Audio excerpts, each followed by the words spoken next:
मन को भक्ति और समझ मिलने के बाद भक्ति अंधभक्ति न होकर तेज भक्ति बनती है। प्रेम वासना न रहकर तेज प्रेम बन जाता है। प्रार्थना भीख न रहकर कृतज्ञता बन जाती है। दुनिया में हर इंसान को असली आनंद की तलाश है, जिसे पाने के लिए हर इंसान को एक बड़ी देन मिली है।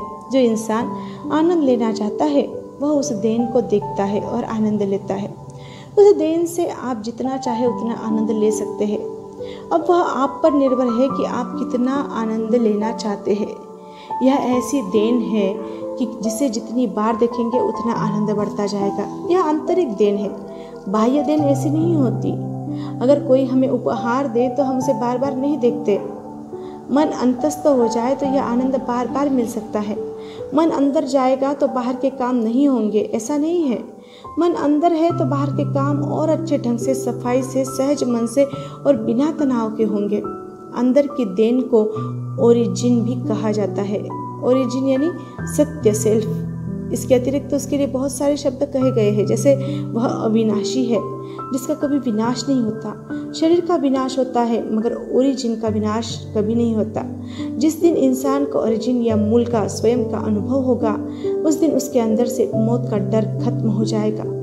मूल में दो को लेकर विचार नहीं चलते। वहाँ एक की भाषा है, दो की भाषा तोलू मन की भाषा है। जैसे कोई बात समझ में आना अच्छा और समझ में न आना बुरा, ऐसा तोलू मन के साथ होता है, ओरिजिन के साथ नहीं। मन ही वह रिबिन यानी फीता है जिससे उपहार वस्तु को बांधा गया है, जो खुल नहीं रहा है। पहले मन को हमें यह समझ देनी है कि कृपया यह मदद करो कि कोई मदद मत करो। मन का मदद करना ही समस्या है। मन कौन सी मदद करता है? कोई घटना हुई तो कहता है यह मैंने किया। जब तक मन यह अज्ञान पकड़कर बैठता है कि मैं कर रहा हूँ, तब तक उसे भविष्य का तनाव रहता है। मन सोचता है कि अब तक मैंने किया है तो आगे भी मुझे ही करना पड़ेगा।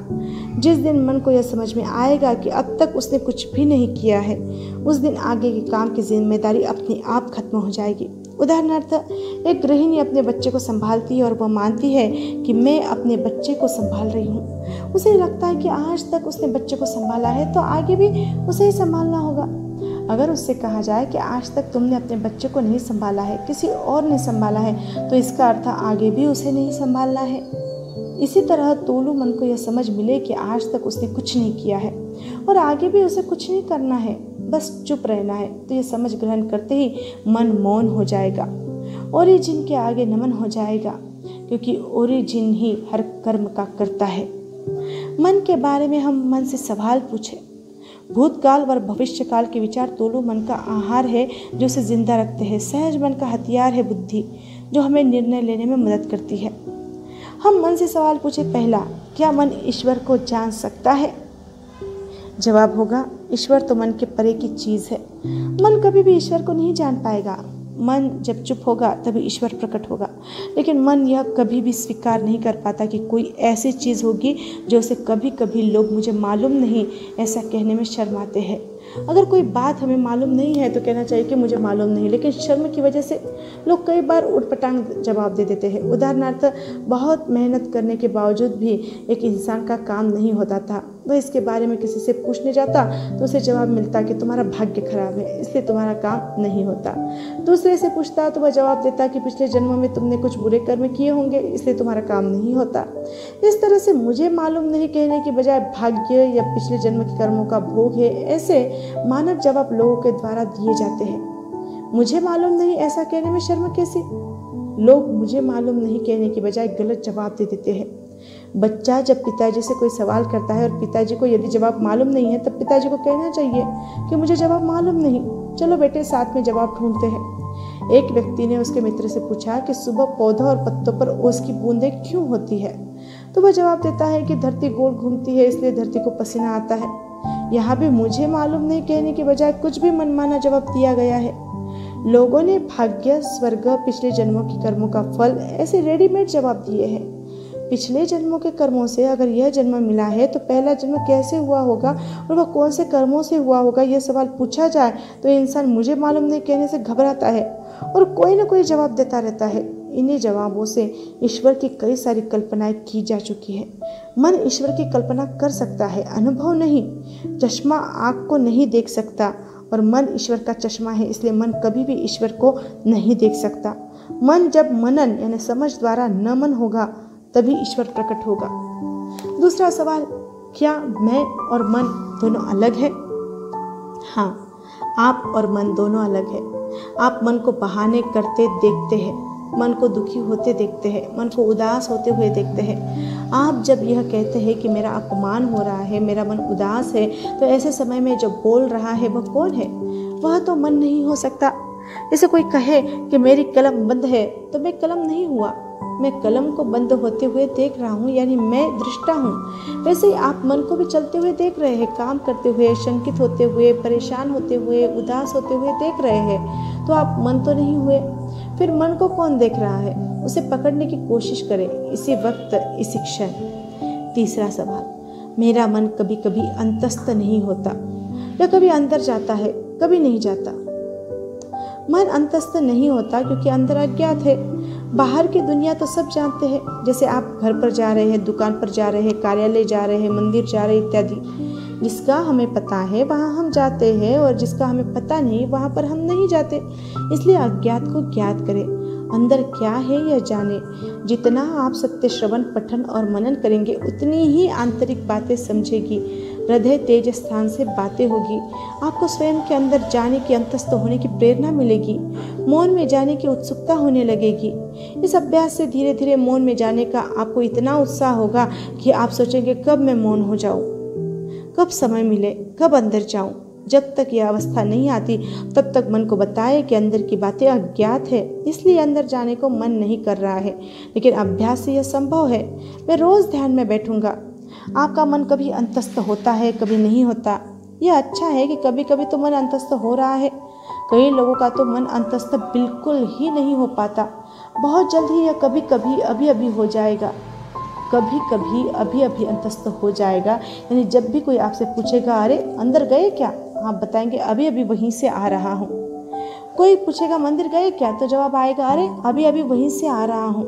नींद से उठे और कोई पूछे अरे मंदिर गए थे क्या, तो भी जवाब आएगा अभी अभी वहीं से आ रहा हूँ। यानी बार बार मन अंदर चक्कर लगाकर ही आ रहा है। अगर इस तरह चलता रहा तो कभी कभी अभी अभी हो जाएगा। अगला सवाल, जब स्वबोध होता है तब तोलो मन मरता है। तोलो मन मरता है यानी क्या होता है? तोलो मन यानी तुलना करने वाला मन। यह मरता है यानी क्या होता है, इसे एक खरगोश की कहानी से समझे। यह कहानी आपने बचपन में सुनी होगी। एक खरगोश ने जंगल में शेर का मुकाबला किया।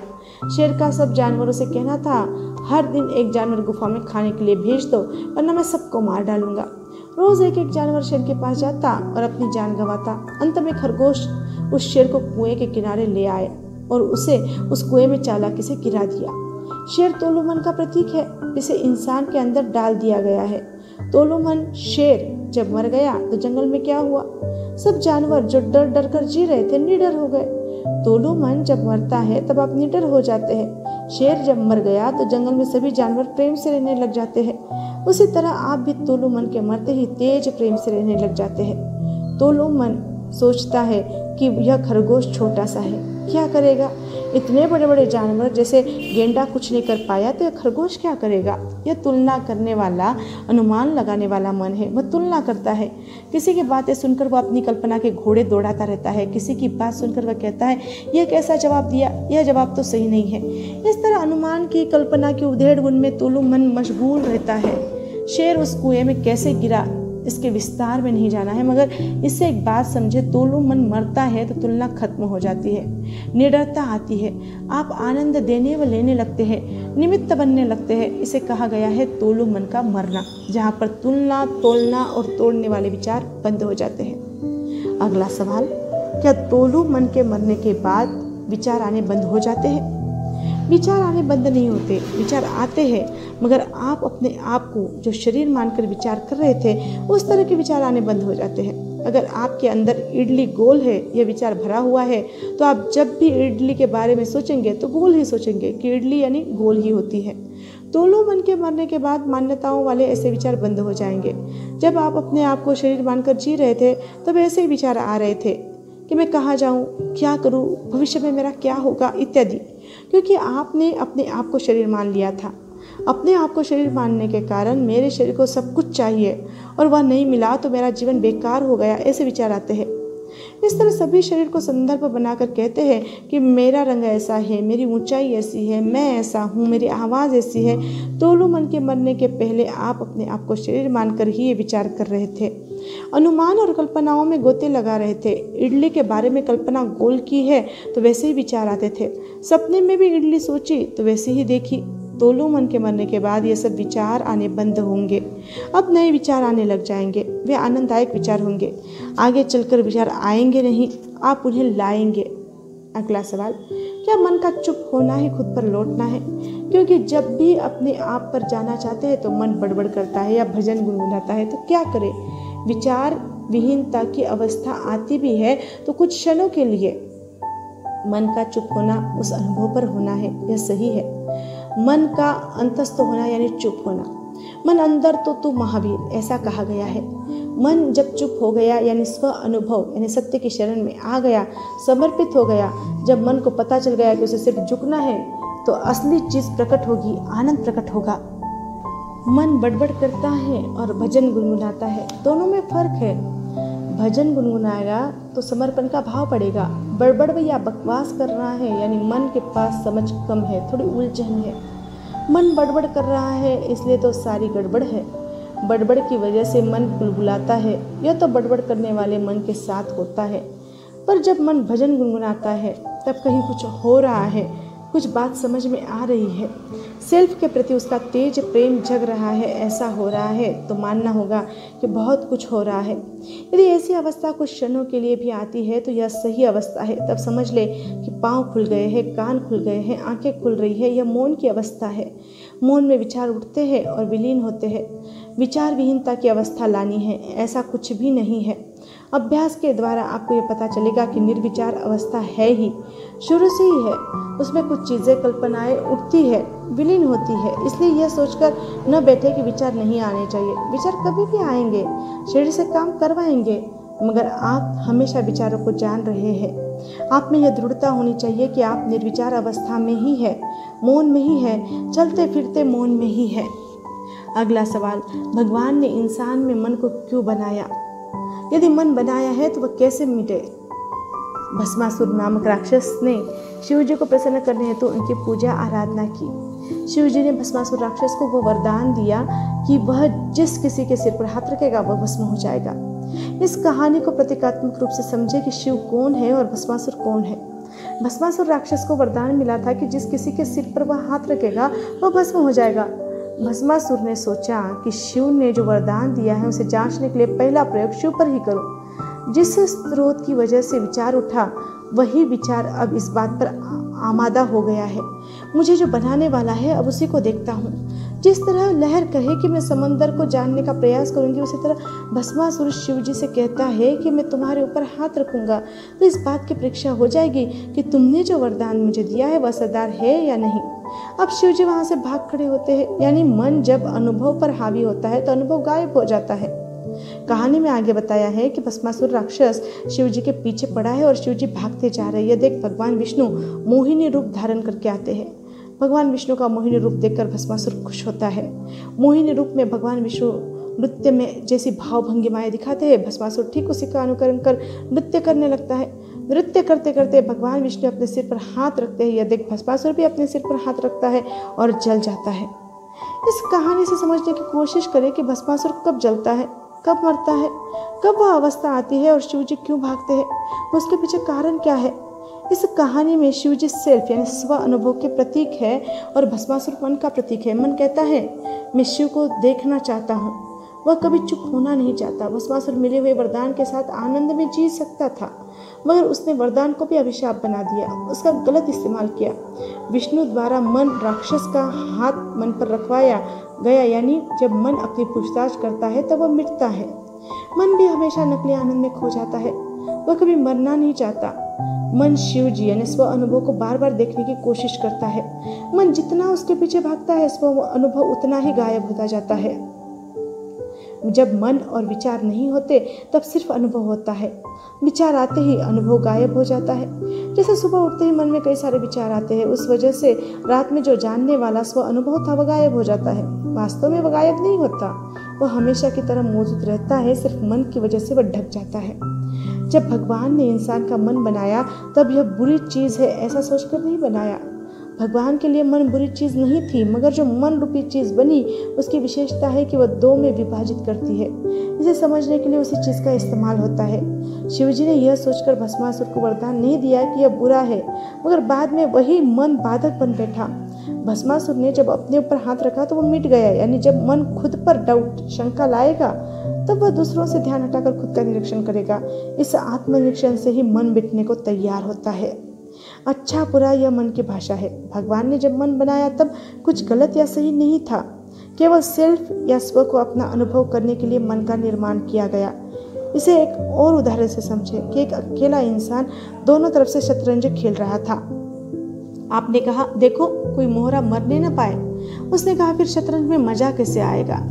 एक तरफ से गलती करनी है और दूसरी तरफ से उसका मोहरा पिटवाना है, तभी तो खेल आगे बढ़ेगा, खेल का आनंद आएगा। इसका अर्थ है सभी ओर से सेल्फ ही अपना अनुभव कर रहा है, मगर मन अपने आप को अलग और कर्ता मानता है।